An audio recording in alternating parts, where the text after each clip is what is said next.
So we had done with the prescriptive marriage rule, and next one is prescriptive marriage rule. So prescriptive marriage rule. So prescriptive marriage rule is a social rule of marriage. So known in every society or universally present. So universally present. That means every society identify so some rules related to marriage that one should not deviate. One should not deviate. Those rules we call as a prescriptive marriage rules. These rules are encouraging every individuals to be practiced. That is the reason it called as a positive marriage rules. Positive marriage rule. And you should remember, if anybody violated, punishments are given. Severe punishments.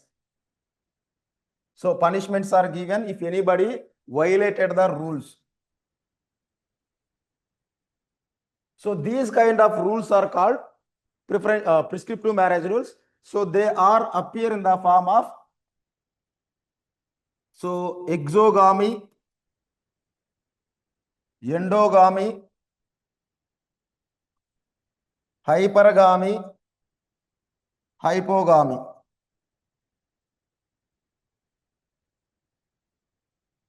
hypogamy.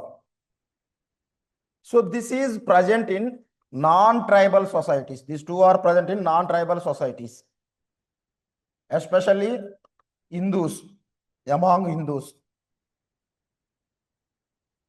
So these are all present, both tribe and non-tribe. So these are all present, both tribe and non-tribe. So these two rules are present in both tribe and non-tribe.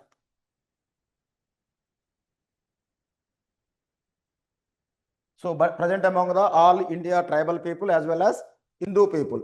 So that means they are universally present, every known society, but these are all some additional rules. Exogamy, endogamy is universally present.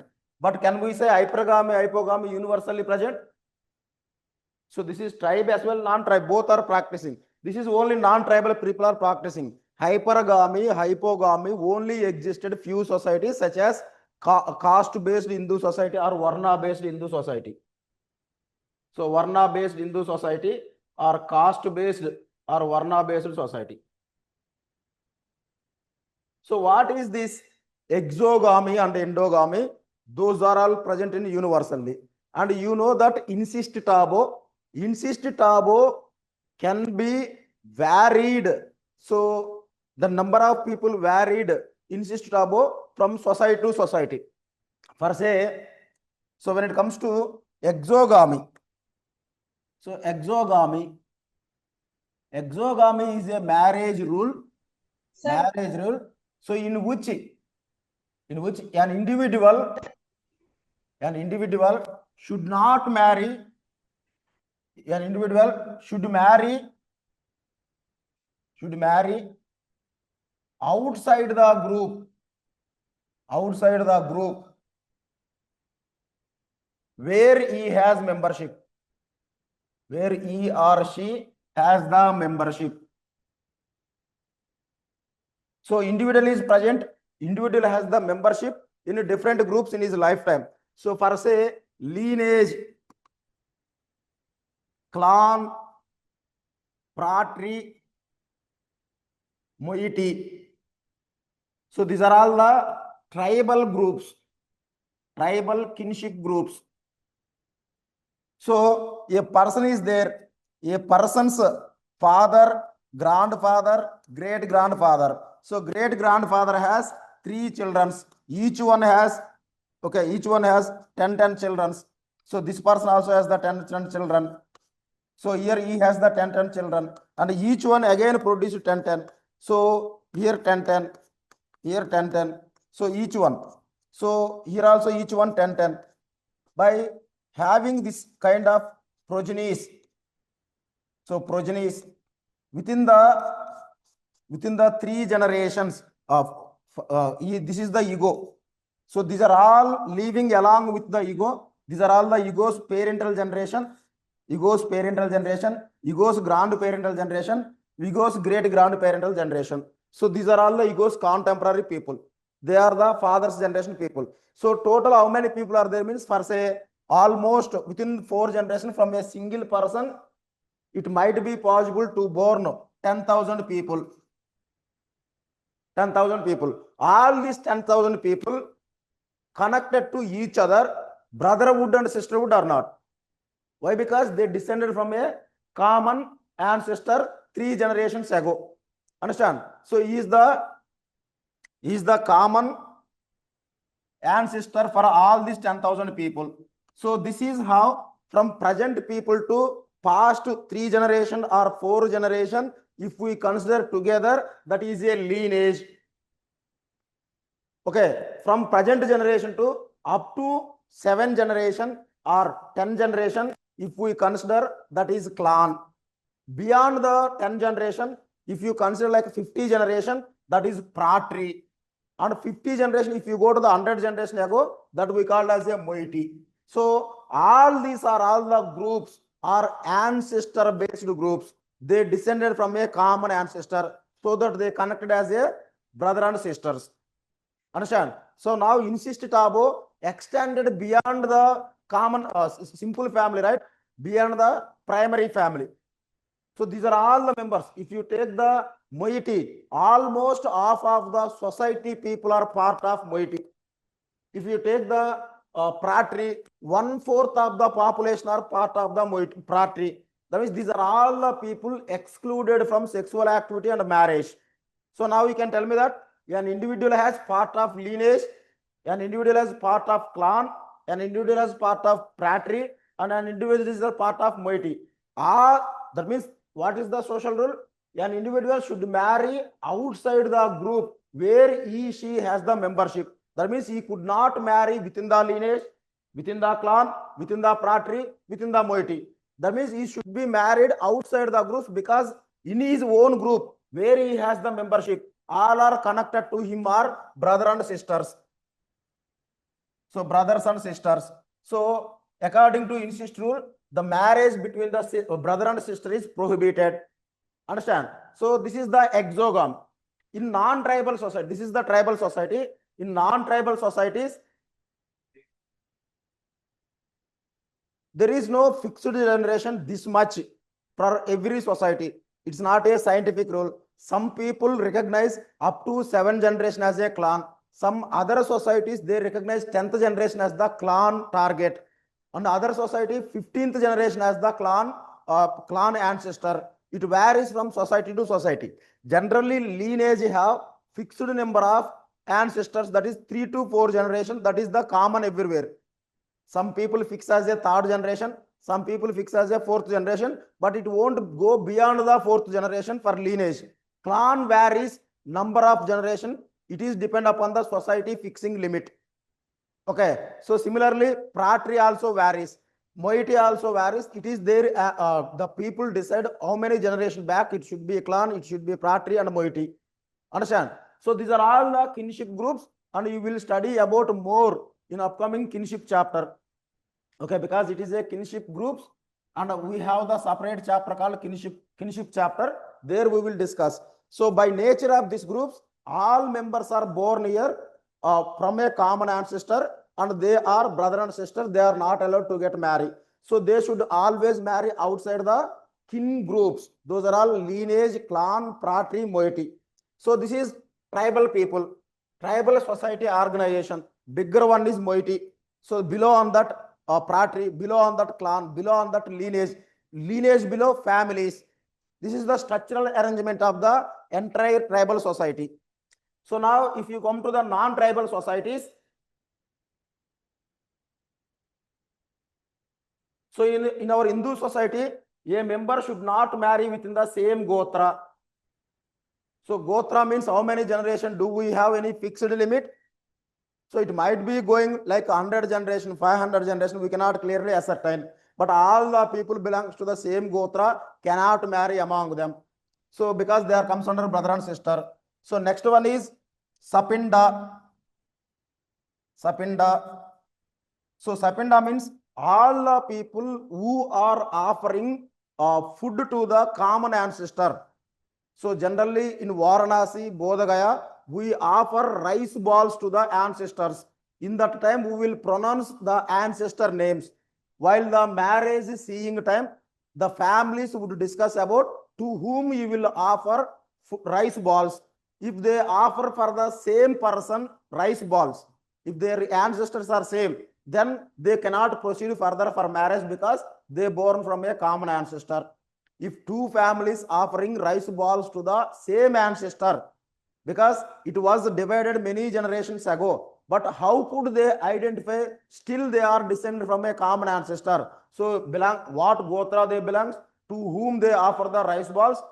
If they offer rice ball for the same person, they are brother and sisters, so it could not be proceeded. So village exogamy. So some societies, they fix that the boy should not get married from the same village. Why? Means the wife will frequently going to the mother's house. It causes the problem for people. That's why if wife belongs to another village, so she cannot frequently escape to the mother's house whenever small quarrel occurs.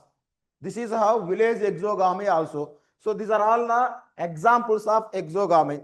Some are all on the grounds of consanguineous mating avoiding. Some grounds are practical grounds. Understand? Are you clear now? What are all the universally existed? This rule is universally existed. Every known society compulsorily existed. So if a society has Gotra, Sapinda village, or in tribal society, these are all the exogamous groups. If anybody married within the exogamous group, then what would happen? It amounted into a incest. The clan elders, the lineage elders, the party elders, they never tolerate marriage or mating among the brother and sisters. They will expel them from the group. Expelling is a social boycott. If a person married outside the tribe, so tribe is endogamous group, that we will discuss separately. So this is how punishment will be given if anybody violated this marriage rule, that is exogamy. So if you want, you can finish it in 1 minute, then we will start the endogamy. So endogamy, we finished it yesterday, right? So endogamy is opposite. Endogamy is opposite. An individual should marry inside the group where he has the membership. That is endogamy.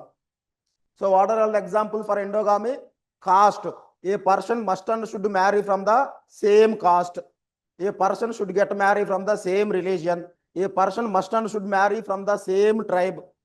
So within the tribe, lineage, clan, party, moiety are exogamous.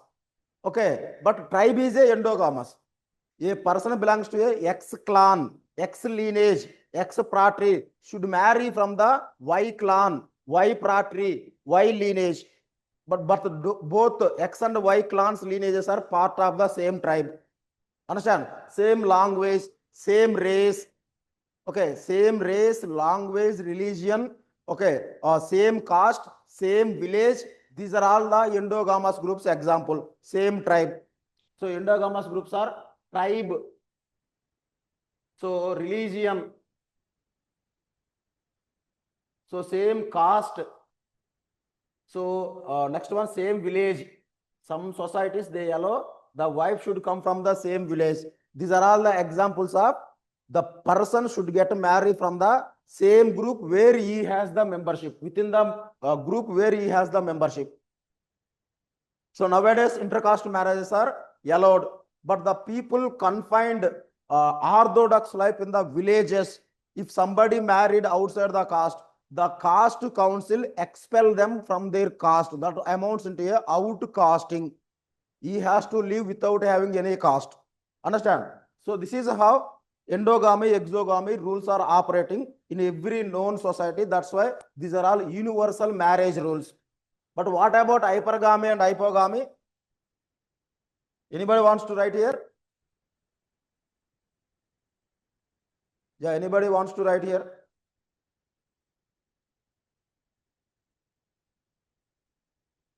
Okay. So hypergamy and hypogamy. So what do you mean by hypergamy and hypogamy? So a lower varna girl allowed to marry upper varna boy.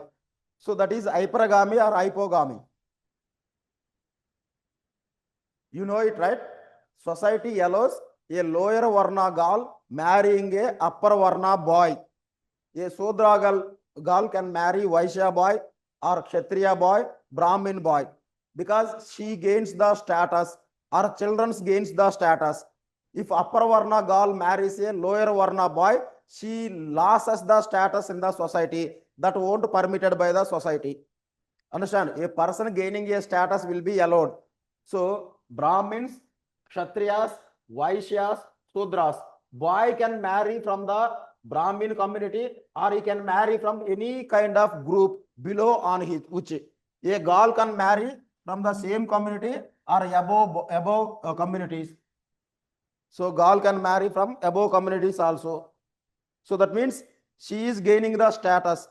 The boy, so here the surname of the child comes from the father. If a girl marries a upper varna boy, so our children's status increased due to father surname.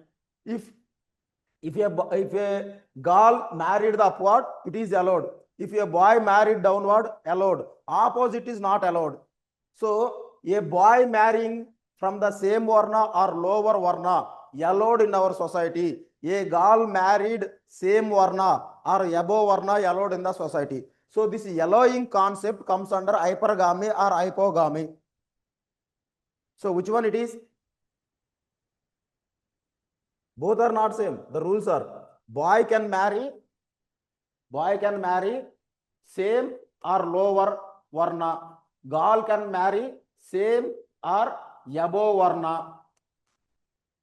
varna. If girl marries below varna, she lose the status. Boy marries above varna. His children will lose the status. Girl marrying below varna, boy marrying above varna, it is not allowed, prohibited. So this is allowed. Okay. So here allowing one is hypergamy or hypogamy. One has to tell me. Hypergamy, sir.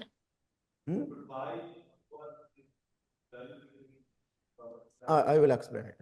So Indraja, what is the type? Is it hypergamy or hypogamy? Yellowed one is hypergamy or hypogamy? Hypergamy, sir. Yeah, Lalitakala. How do you know it is hypergamy? Ramya, see, very simple logic. PER.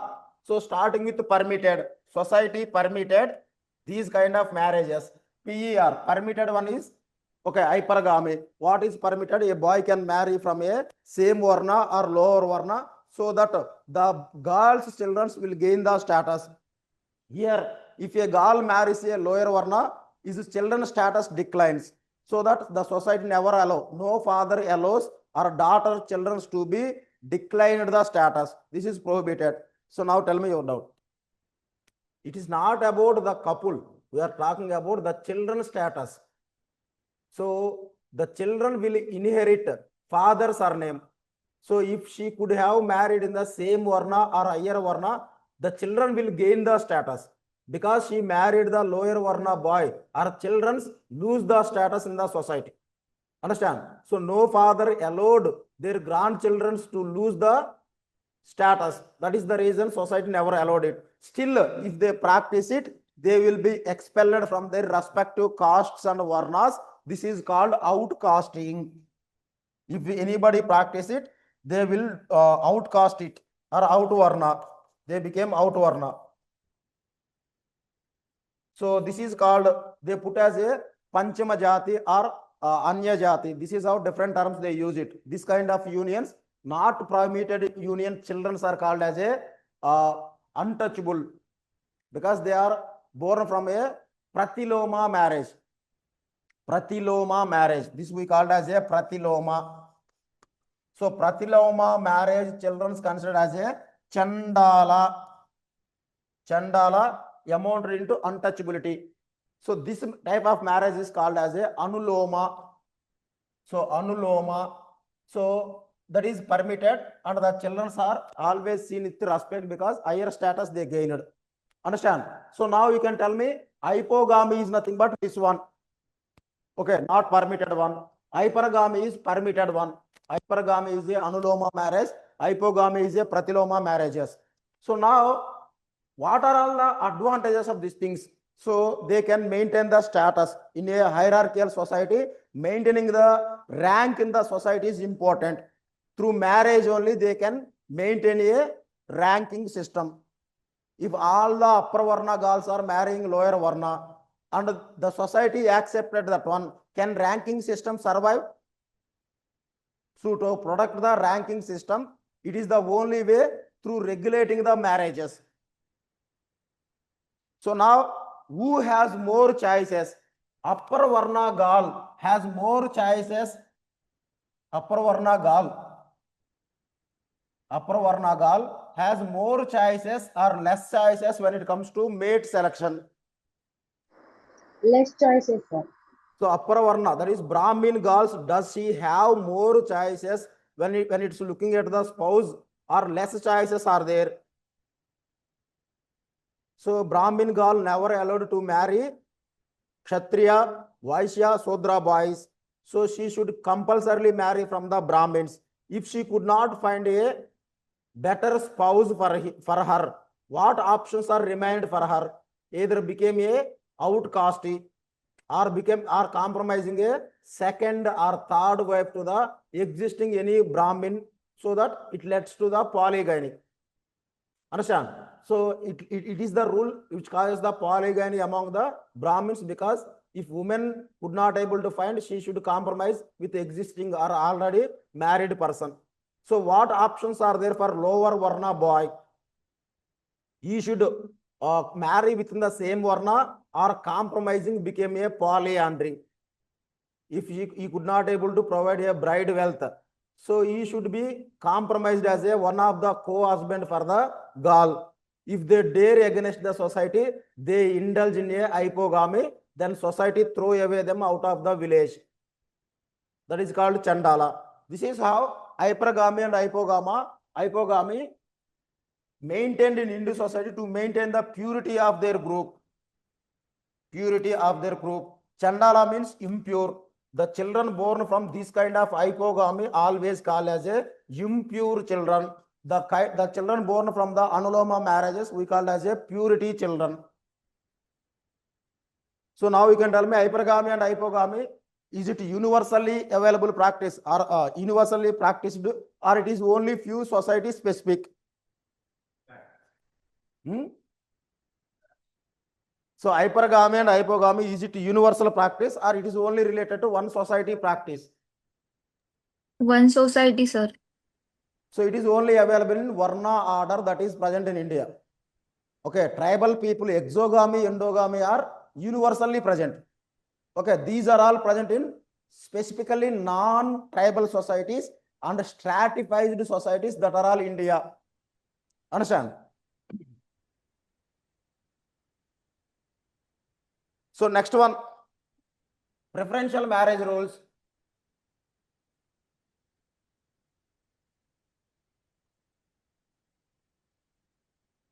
So preferential marriage rules to be present in every known society.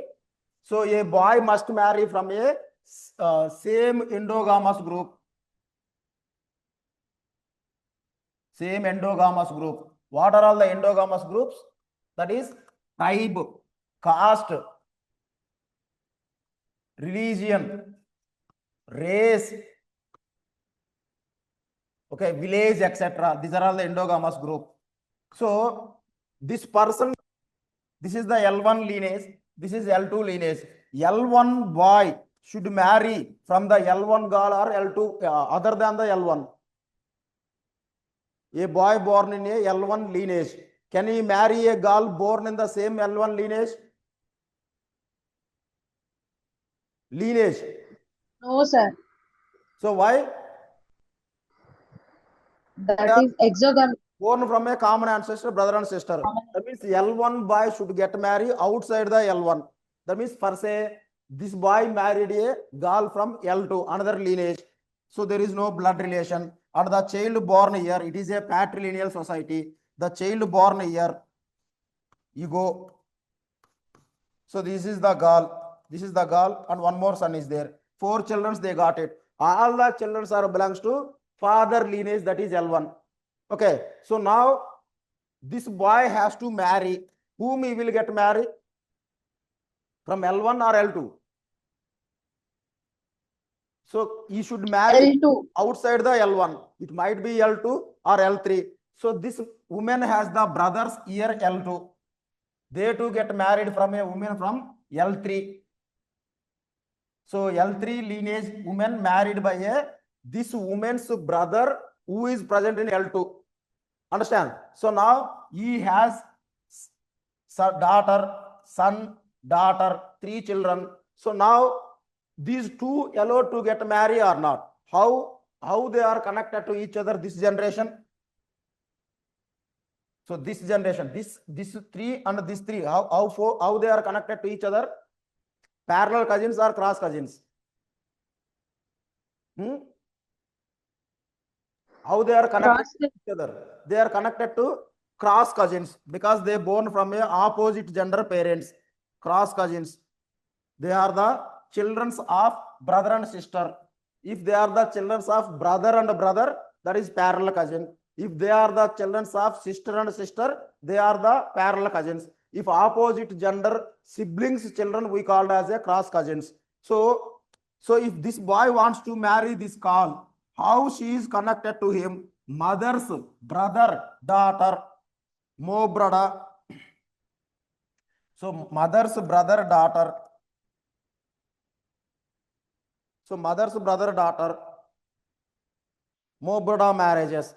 Understand? So now he has the choice of marrying L2, where mother's brother, daughter is present. He can go another lineage where his maternal uncles are not at all present. That is, other than L2, other remaining lineages, no maternal uncles are present for him. If he married from L3, what would happen?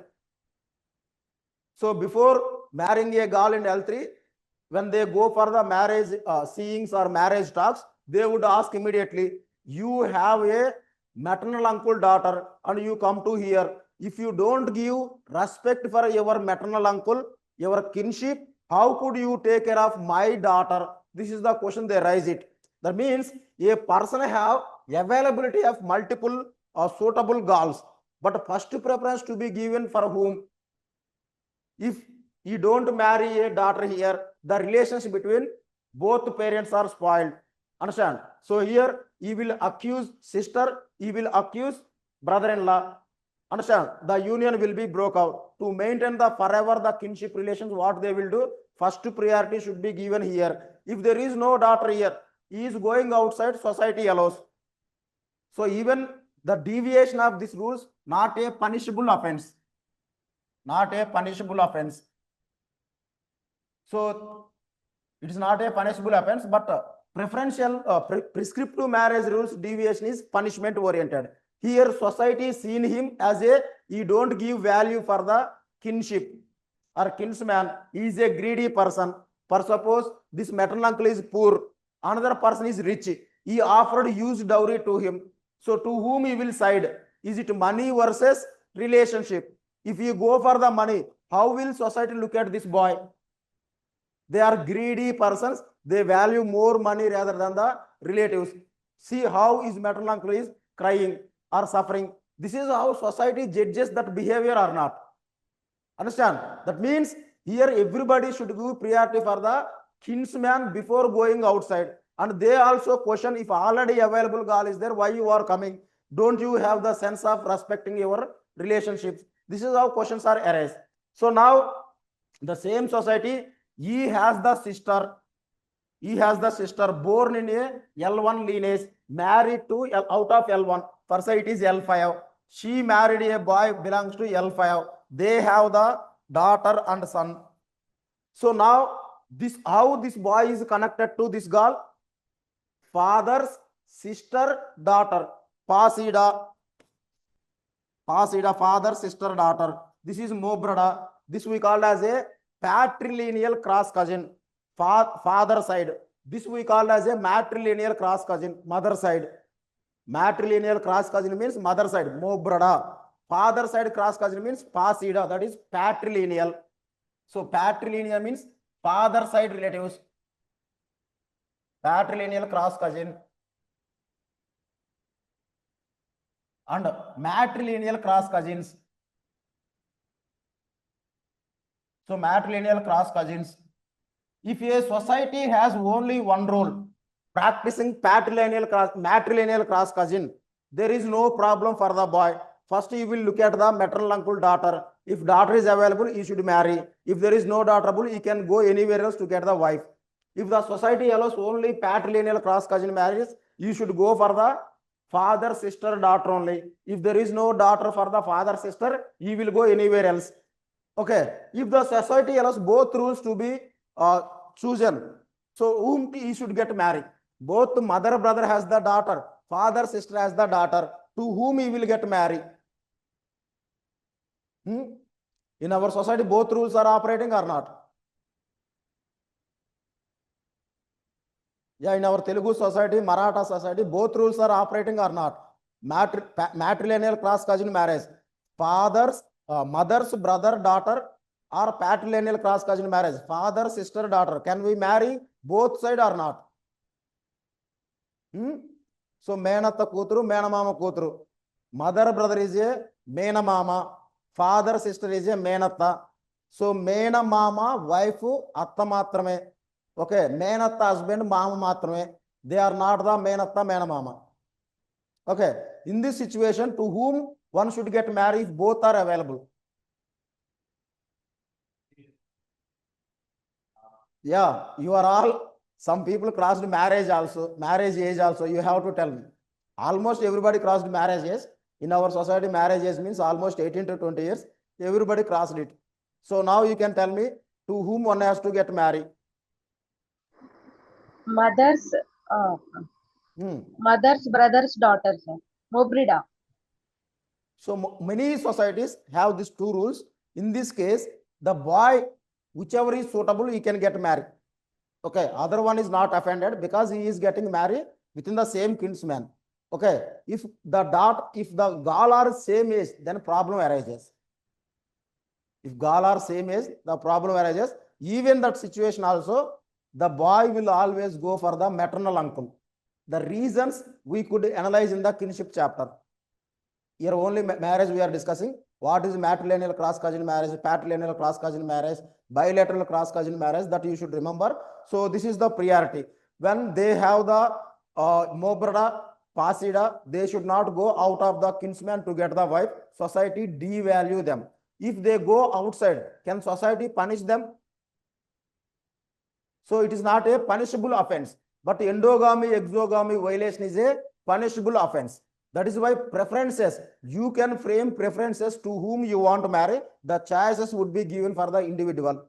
So he will marry according to his wish, because these are all potential mates for you. You can choose anyone you want. So this is how preferences is given for an individual to pick up eligible mates. Okay, deviation is not at all a crime, but family relationships or kinship relations can be disturbed. So this is two marriages. This is first one is called among the preferential marriage rules, how many things are there? So preferential marriage rules. First one, cross cousin marriages that we done right now.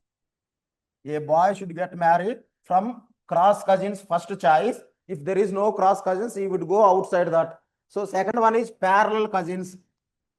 So parallel cousins means a boy should get married father's brother daughter, mother's sister daughter. That is called parallel cousins. Generally present in the Muslim Semitic Arabs or Arabs and Islamic people or Muslims. So this is present in tribals as well as South India. Tribals and South India. Almost every tribe has this rule. Cross cousin marriage rules. Tribals and South Indian Hindus.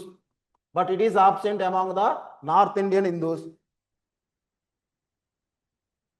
So third one, uncle niece marriage. So uncle niece marriage. So generally in every family, girl will get marriage first. Girl will get marriage first. Even though brother's age is higher than the sister, first marriage they give priority for the girl. Okay. So now this girl is given to married to a boy from another family. Boy from another family. So now this boy, when his sister marriage happened at the 18 years, he just second year of the degree, second year of the degree or second year of B.Tech. Then he started M.Tech. Then he started PhD and he find a job. By the time he reached to a 42 years, and now he wanted to settlement in the life. By this 42 years age, so she married at the 18 years. Then how many years progressed? Like almost 24 years.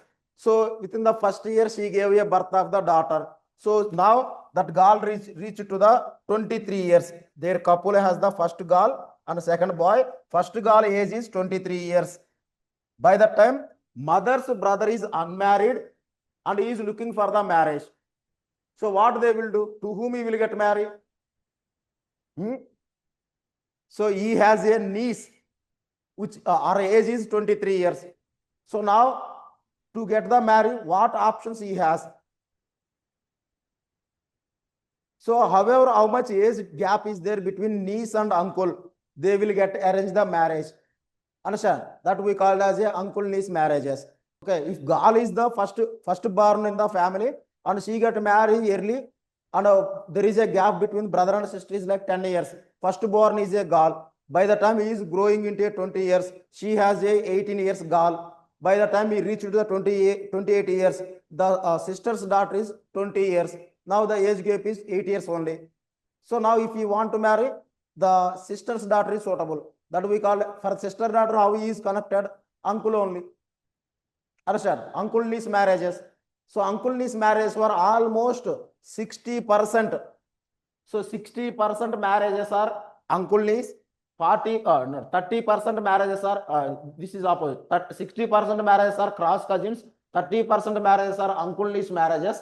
10% only South Indian marriages are deviate from the preferential rule. Understand? 10% marriages only deviate from the preferential rule. Most of the time they marry either cross cousin or uncle niece marriages. 10% couples are not belongs to this kinship marriages in southern India. It was 70 years ago.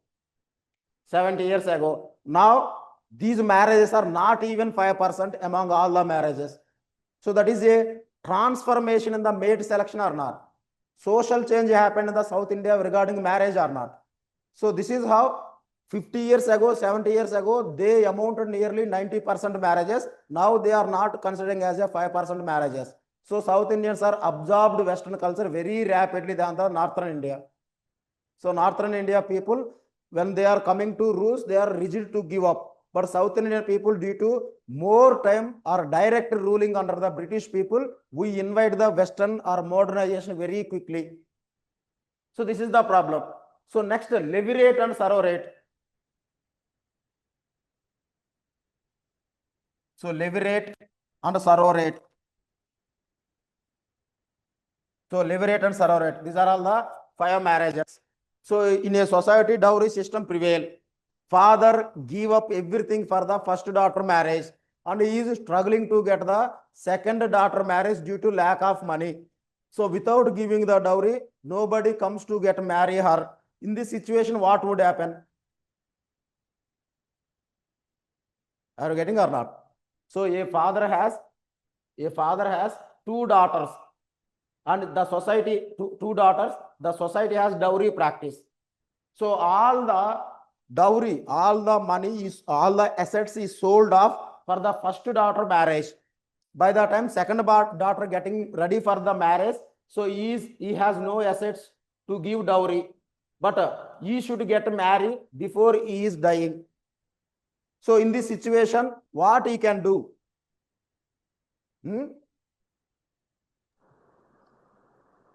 Both sisters get married one person. What they will do? Yeah, Pranita, are you there? Yes, sir.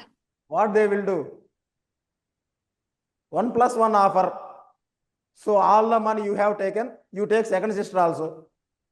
1+1 offer. That is called surrogate. The same case prevail for the, if elder sister is barren, she is unable to produce the children, again the same case. Understand? So if elder sister died with producing a children, so she need to take care the elder sister sons or daughters. Again, if that brother-in-law married another woman, she might not take care the children. In this case, the family will give the second daughter to the first son-in-law only. Understand? So this is called as a surrogate. If a person married a wife's sister, that is called surrogate. It might be multiple reasons. So levirate is opposite. Levirate is opposite. So what is this levirate here? So levirate is opposite. So there are three brothers. There are three brothers per se.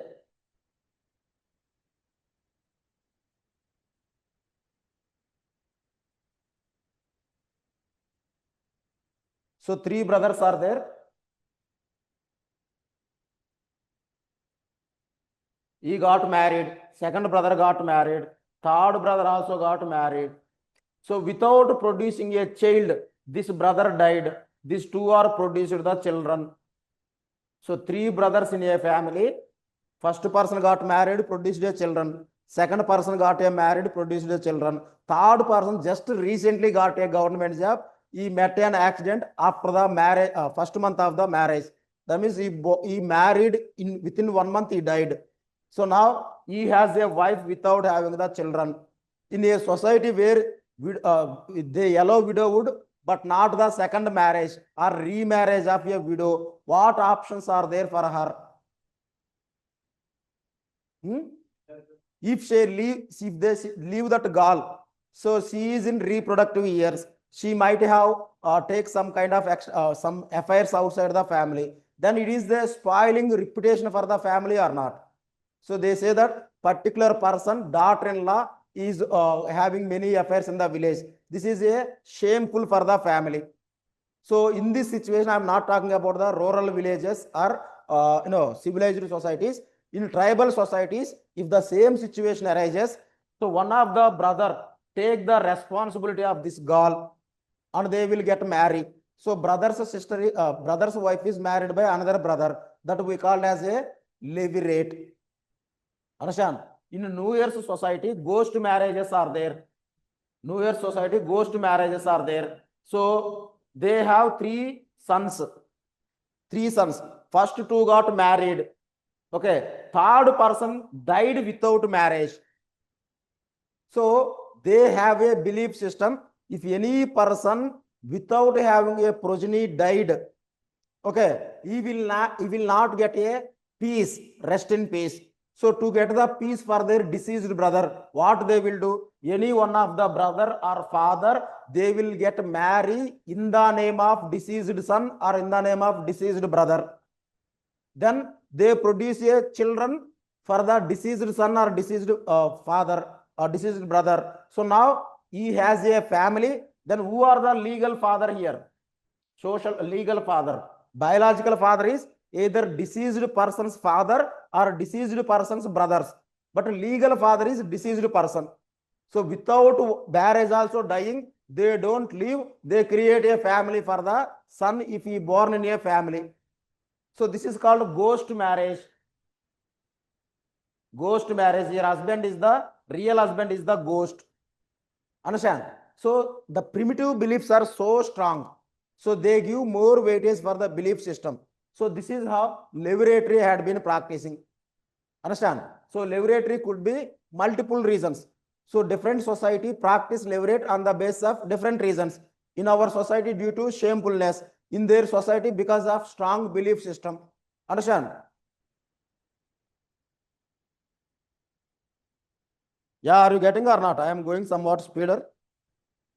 Getting or not? Is understandable or not? Yes, sir. So these are all the preferential marriage rules. So by this topic got over. Okay. So marriage regulations, marriage principles in various societies. So prescriptive marriages, preferential marriage rules. So why do they marry mother's brother's daughter only, but not the father, sister, daughter? There is one more thing you can write it. Filial inheritance. Filial inheritance. Seema Nagas. Medieval Mongos. So preferential marriage, filial inheritance. Filial inheritance present among the Nagas. Seema Nagas. Almost 7 different tribes are present in the Nagas. One of the tribe is Seema Naga. So medieval Mongols.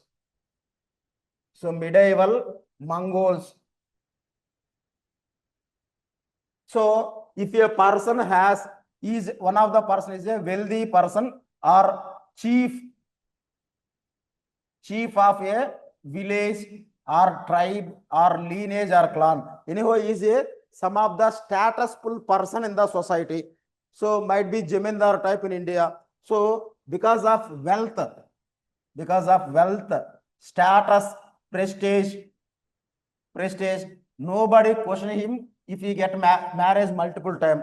So that means the chief generally married at the age of 20 years, 18 years girl. Okay. So after some time, he fed up with the first wife. With the first wife, children are born. One of the children is son, some sons and daughters. Sons and daughters are present for the first wife. So he got detested or he don't like the first wife after many births. So he wanted another young girl. At this time, his age is 30 years.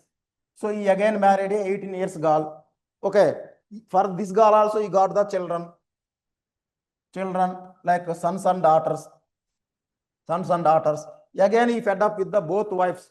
So he married a third woman at the younger woman because this age is very suitable for his pleasure. Now his age is 40 years. Now third wife age is 18 years. Okay. So now first wife, what age she has? Almost 10 plus 10, 20 years. Her age is like 38 years. Only 2 years gap, right? So first wife age became 38 years. Second wife age is like almost 10 years less, that is 28 years. So this is how you married at the age of 18 years girl in 40. On a fourth wife, he married 18 years girl at the age of 50. Say at the age of 60 also still the person is in the farm. He married the third wife at 18 years girl and at the age of 60. First wife is 58 years old. Second wife is 48 years old. Third wife is 38 years old. And what is about the last wife? After marrying the third girl, within 3 days he died.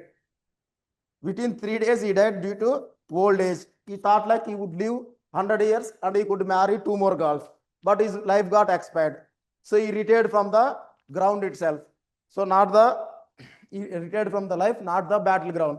So now you can tell me. So here, first wife ended her reproductive years. So he died at the age of 62 years. First wife has 60 years. She has no reproductive requirement. So what about the second wife? She is at the 48 years, you can say. 48 years means she can also retire from the reproductive life. What about the third wife? She is at 38 years. What about the fourth wife? 28 years. What about the fifth wife? Okay, 18 years only. Understand? So now this 18 years wife, 28 years wife, 38 years wife, or else you can exclude 38 years wife also. So 18 years wife and 28 years wife are sexually active. So if all the wives after death of the husband, if they had taken the share of their property from the husband property, if they married the another persons, then what would happen? Because the family of the chief is noble family or high status family. If everybody taken their share and married the outside the another persons, it is shameful for the chief because he lived like a noble person in the society where after his death, everybody is marrying the different person, enjoyed the property of the chief. To prevent that, what options are there?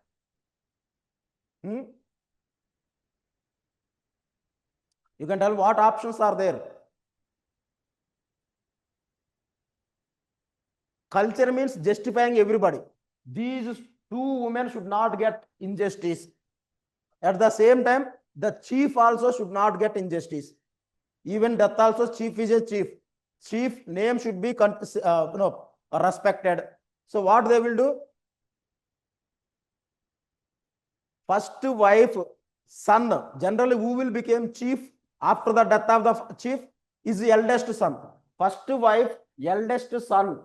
He will inherit the father post. Along with the father post, bonuses are father wives except his biological mother. Except his biological mother, remaining wives of the father will become wives of the newly becoming chief. That is chief's eldest son. So now it is justified for everybody or not? Chief's son became a chief and chief's wife became a chief's wife only. Prevention of the property, they can able to manage it. Okay, so this is how they have the rules that we call as a filial inheritance or inheritance of widowhood. So inheritance of the widows, inheritance of family widows.